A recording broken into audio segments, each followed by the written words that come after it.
दोस्तों, आज हम आपको एक अनोखी न्यूक्लियर मिस्ट्री के बारे में बताने जा रहे हैं। ये घटना नंदा देवी पर्वत पर गुम हो चुके प्लूटोनियम कैप्सूल की है। यह न्यूक्लियर डिवाइस आज भी हिमालय के पर्वतों पर कहीं गुम है। एक तरफ जहां न्यूक्लियर एनर्जी ने पूरी दुनिया की इलेक्ट्रिसिटी और ऊर्जा की अन्य जरूरतों को पूरा किया है, वहीं दूसरी तरफ Chernobyl power plant, 3 mile island और फुकुशिमा रिएक्टर से जुड़ी विनाशकारी घटनाओं ने इस खोज के प्रति मन में दहशत और शंका भी भरी है। आप में से अधिकतर लोगों ने चेरनोबिल पावर प्लांट के फेलियर के बारे में जरूर सुना होगा। 26 अप्रैल 1986 तत्कालीन सोवियत संघ के चेरनोबिल रिएक्टर में घटी इस विपदाकारी घटना ने पूरी दुनिया का ध्यान अपनी ओर खींचा। रिएक्टर में हुए विस्फोट के कारण जिस रेडिएशन का रिसाव हुआ, उसके चलते ये पूरा क्षेत्र आज भी नो मैन जोन में तब्दील हुआ पड़ा है। वहीं आने वाले हजारों सालों तक यह क्षेत्र इंसानों के रहने लायक नहीं होगा। खैर, ये बात पुरानी हो चुकी है। वहीं क्या आपको पता है, अतीत में हुई एक भूल के कारण भारत को आने वाले समय में एक बड़े न्यूक्लियर रेडियो एक्टिव खतरे का सामना करना पड़ सकता है। इसी कड़ी में आज हम आपको एक अनोखी न्यूक्लियर मिस्ट्री के बारे में बताने जा रहे हैं। ये घटना नंदा देवी पर्वत पर गुम हो चुके 7 प्लूटोनियम कैप्सूल की है। यह न्यूक्लियर डिवाइस आज भी हिमालय के पर्वतों पर कहीं गुम है।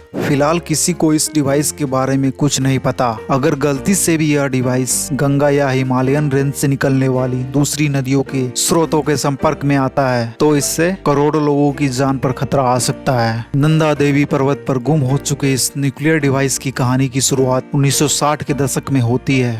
साल 1964 में चीन अपने पहले न्यूक्लियर टेस्ट को अंजाम देता है। चीन के इस कदम को देखते हुए अमेरिका सतर्क हो जाता है। गैर तलब बात है कि चीन जिस ऊंचाई वाले क्षेत्र पर अपने न्यूक्लियर टेस्ट को अंजाम दे रहा था, वहां पर सैटेलाइट के जरिए जासूसी करना मुमकिन नहीं था। ऐसे में अमेरिका चीन की जासूसी करने के लिए भारत का रुख करता है। 1962 में भारत चीन युद्ध और देश की सुरक्षा व्यवस्था को देखते हुए भारत अमेरिका के इस प्रस्ताव को स्वीकार कर लेता है। इसके बाद जासूसी के लिए भारत की दूसरी सबसे ऊंची चोटी नंदा देवी पर्वत को चुना जाता है। मिशन को अंजाम देने के लिए स्ट्रेटेजिक रूप से काफी महत्वपूर्ण लोकेशन थी। इस मिशन की पूरी रूपरेखा तैयार की गई। एक खास तरह के न्यूक्लियर डिवाइस को बनाकर यह तय किया गया कि इसे भारत की दूसरी सबसे ऊंची चोटी नंदा देवी पर्वत पर ले जाया जाएगा। हालांकि 56 किलोग्राम के इस डिवाइस को चोटी पर ले जाना काफी चुनौतीपूर्ण काम था। ऐसे में इस डिवाइस को नंदा देवी पर्वत पर ले जाने की कमान मनमोहन सिंह कोहली को सौंपी जाती है। MS कोहली उस दौरान भारत के मशहूर क्लाइंबर्स में से एक थे।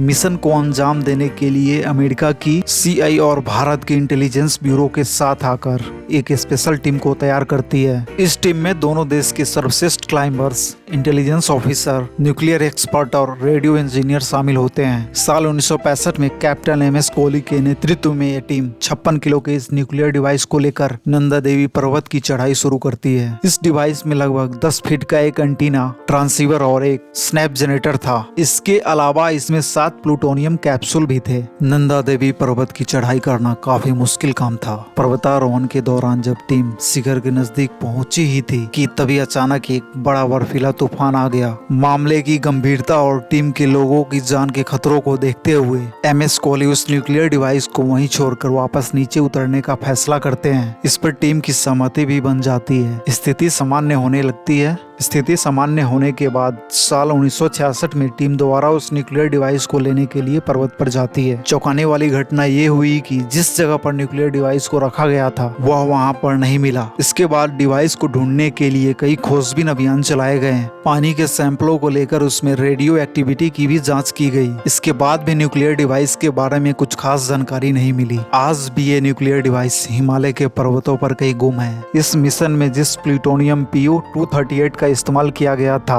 उसकी आधी लाइफ अर्थात प्लूटोनियम PU-238 रेडियो आइसोटॉप्स के आधे भाग को डिके होने में 88 साल लगेंगे। यानी गुम हो चुके इस प्लूटोनियम की आधी लाइफ स्पैन को डिके होने में अभी भी कई साल बचे हैं। अगर निकट भविष्य में यह प्लूटोनियम ऋषि गंगा या दूसरी नदियों के संपर्क में आकर उसको दूषित करता है, ऐसे में एक बड़ा संकट देश के समक्ष खड़ा हो सकता है, क्योंकि यही नदियां देश की प्यास बुझाती है। अगर ये रेडियो एक्टिव हो गई तो परिणाम आप सोच सकते हैं। उम्मीद है कि आपको वीडियो से कुछ खास जानकारी मिली होगी। तो ऐसे ही वीडियो के साथ अपडेट रहने के लिए हमारे चैनल को सब्सक्राइब और बेल आइकन को प्रेस जरूर कर ले। धन्यवाद।